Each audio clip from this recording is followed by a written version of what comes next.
Io stamattina sono venuta qui, ho rincontrato tutti i miei amici, gli amici di mio marito e questo è un messaggio che io ho ricevuto da Vasco, che devo continuare su questa strada qui. Non devo fermarmi assolutamente perché è quello che vuole lui. Quello che vuole lui, il tempo è presente oggi a 2 giorni dalla tragica morte di Vasco Zain, l'atleta 48enne pordenonese precipitato al suolo durante una sessione di lanci di prova.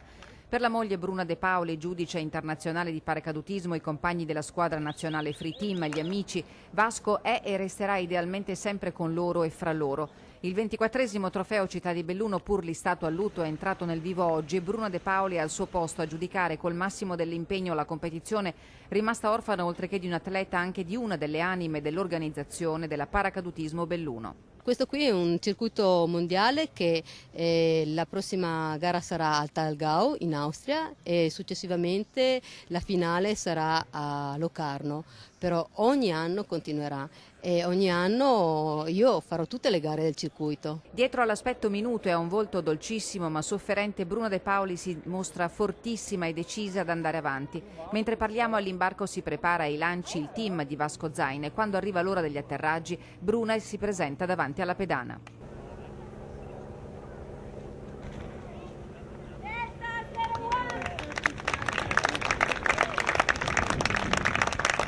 Attorno il pubblico non rumoreggia più, c'è spazio solo per le lacrime che accompagnano lo straziante saluto della compagna di una vita. Cosa sia accaduto mercoledì sera è ancora presto per dirlo con chiarezza. Nel punto della caduta resta un fascio di rose rosse deposto dai compagni. L'indagine della procura è alle battute iniziali. Vasco Zain aveva al suo attivo oltre 6.000 lanci ed era istruttore, oltre che atleta plurimedagliato. Agli inquirenti la moglie ha fatto richieste precise.